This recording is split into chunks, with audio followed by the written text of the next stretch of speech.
Welcome to Daily Scripture Reading. I do not own the rights to this music. Jeremiah chapter 52. This is the Amplified Version. Zedekiah was 21 years old when he began to reign, and he reigned 11 years in Jerusalem. And his mother's name was Hamutal, daughter of Jeremiah, not the prophet, of Libnah. And he did that which was evil in the sight of the Lord, according to all that Jehoiakim had done. For all this came to pass in Jerusalem and Judah, because of the anger of the Lord. And in the end he cast them out from his presence. And Zedekiah rebelled against the king of Babylon. And in the 9th year of his reign, in the 10th month, on the 10th day of the month, Nebuchadrezzar, king of Babylon, came, he and all his army, against Jerusalem. And they pitched against it and built movable towers and siege mounds against it round about. So the city was besieged until the 11th year of King Zedekiah. And in the 4th month, on the 9th day of the month, the famine was so severe in the city that there was no bread for the people of the land. Then the city wall was broken through, so that all the men of war might flee. And they went forth out of the city by night, as Ezekiel had foretold, by way of the gate between the two walls by the king's garden. Though the Chaldeans were round about the city, and the Jewish soldiers, fled by way of the Arabah, the Jordan Valley. But the army of the Chaldeans pursued the king and overtook Zedekiah in the plains of Jericho. And all his army was scattered from him. Then they seized the king and brought him up to the king of Babylon at Riblah in the Syrian land of Hamath, on the northern border of Israel, where he pronounced sentence upon them. And the king of Babylon slew the sons of Zedekiah before his eyes. He slew also all the princes of Judah at Riblah. Then he put out the eyes of Zedekiah, and the king of Babylon bound him with shackles and carried him to Babylon and put him in prison, to the day of his death. Now in the 5th month, on the 10th day of the month, which was the 19th year of Nebuchadrezzar, king of Babylon, there came to Jerusalem Nebuzaradan, captain of the guard, who stood and served before the king of Babylon.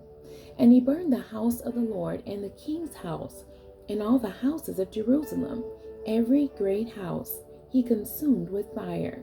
And all the army of the Chaldeans who were with the captain of the guard broke down all the walls round about Jerusalem.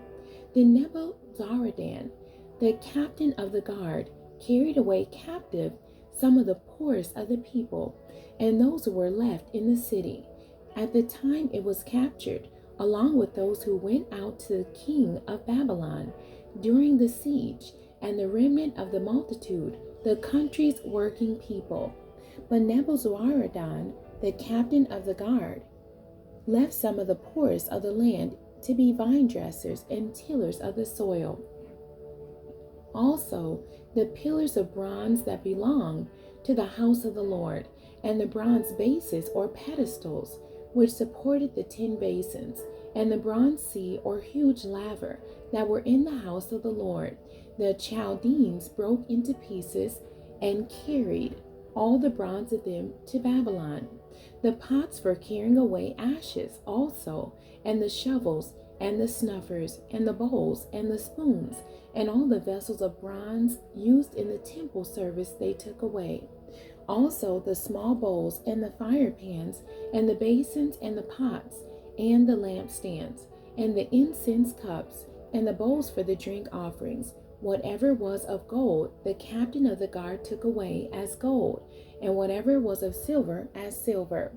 The 2 pillars, 1 sea or huge laver, and 12 bronze bulls or oxen under the sea, which King Solomon had made in the house of the Lord.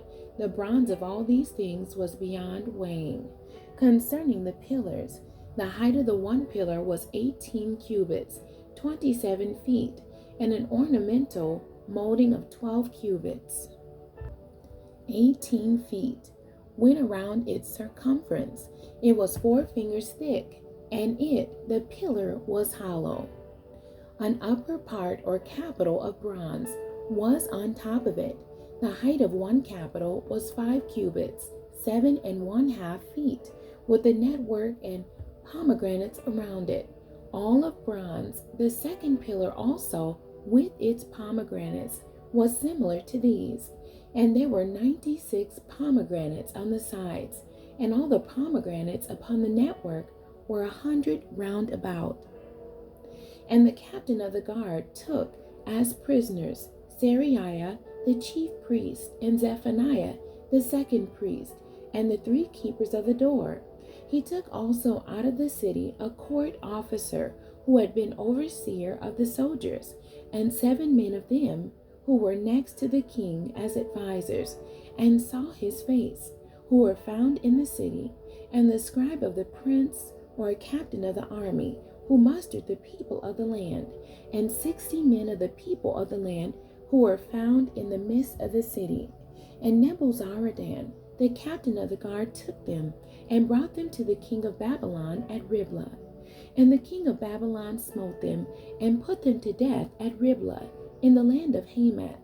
Thus Judah was carried away captive out of its own land. This is the number of people who Nebuchadrezzar carried away captive in the 7th year, 3,023 Jews.